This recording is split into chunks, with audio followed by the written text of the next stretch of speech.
Good morning, students. I hope you all are fine, staying back at your home. I'm starting with class 10 literature, the chapter which we are already doing, the blue beet. I hope you have understand the story. The story revolves around a big crocodile which resides in a river near the foothills of a mountain, and also of a tribal little girl who stays over there. We have already seen the description of the crocodile and of the child in the last video. Today we will see what exactly happened in the story.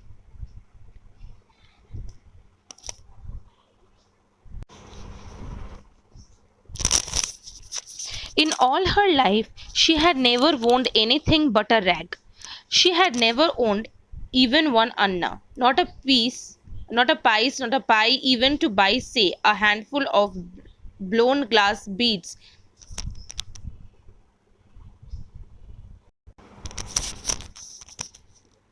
from the stalls in the bazaar where they were piled like stars, or one of the thin glass bangles that the man kept on a stick and you could choose which color you would have. This gives us an idea that the little girl hardly have got anything in her life, not even beads which are very easily available in the market, as well as bangles of glass. She has only got a rag, that means a piece of cloth. She knew that what finery was, though she had been with her parents and brothers all through the jungle to the little town and the railhead where there was this bazaar. And she had walked through all the milling people and the dogs and donkeys full of fleas, the idling, gossiping, bargaining humanity, spitting Beetlejuice, heard the bell of a sacred bull clonking as he jumped along through the dust and hubbubs. So she had gone through everything. She has gone through with her parents to the market. She had seen people running from this side to that side, dogs, monkeys, and people behaving, littering in the streets, and everything. She had paused amazed before the sweetmeat stall to gaze the brilliant honey confections abuzz with dust and flies. They smelled wonderful above the smells of drains and humanity and cheap cigarettes. At home she sometimes tasted wild honey or crunched the syrup out of a stalk of sugar cane. But these sweets were green and magenta. She always used to stand in front of a sweet shop and was amazed by seeing the color of the sweets available there, and it always made her feel that she wants to have those. And likewise, she has seen a lot of stuff with the family in the market but have not attained any. Then there was the cloth stall stocked with great rolls of new cotton cloth stamped at the edge with the marker sign of a tiger's head, and spelling so wonderful of its dressing straight from the mills that Sibia could have stood by it all day. But there were other wonders to see. Satin swing with real silver thread, tin trays from Birmingham, and a sari which had got chips of looking glasses embroidered into the border. She joined the crowd around a Kashmiri traveling merchant on his way to the bungalow. He was showing dawn colored silk that poured like cream, and he had got a little locked chest with bell trickled and yellow woolen chicken jumped out. So what happened? She had seen different beautiful fabrics of clothes from the clothes shop, and she was amazed to see all these things, and this made her feel that she can stay there for whole day. There was no end to the wonders of the world, but Sibia, in on her life from birth to death, was marked for work.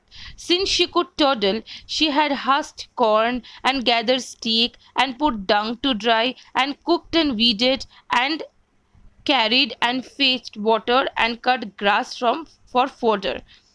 So she was a poor little girl, and she was taken birth only to work. So being a child, what work she used to do? She used to husk corn, gather sticks, put cow dung to dry, cook, carried, fetch water, everything she used to do in with her little feet.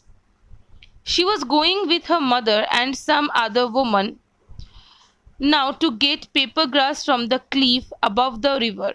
When you had enough of it, You could take it down by bullock carts to the railhead and sell it to the agent who would arrange for its dispatch to the paper mill.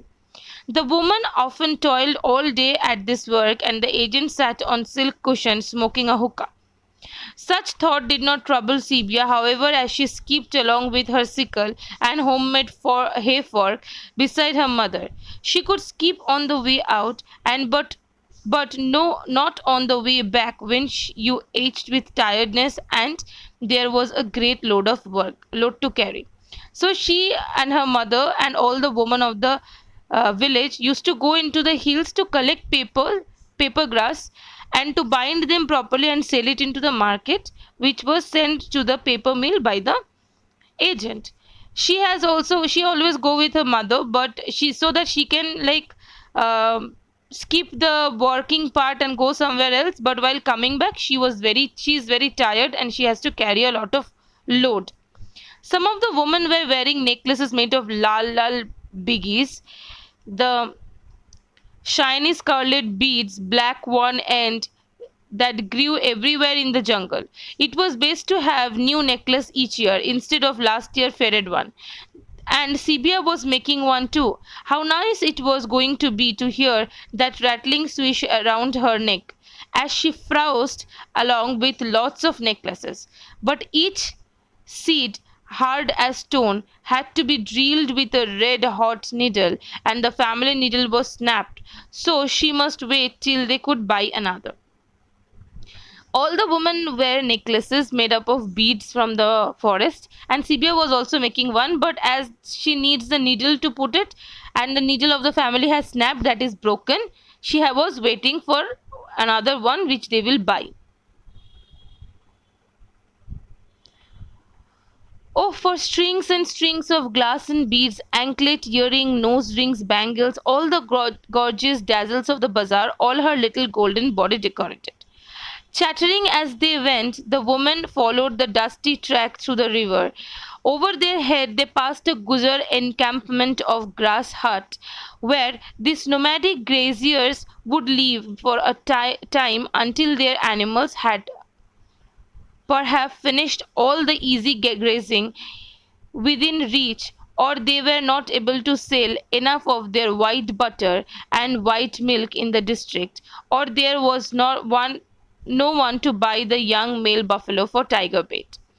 So they all were moving towards the forest of the mountain, and they were passing by a Gujar encampment where nomadic people settled down to stay. Or perhaps the cattle killing tiger was making a nuisance of himself, then they would move on. So the nomadic people used to move on if a tiger from the mountain come down and disturb them.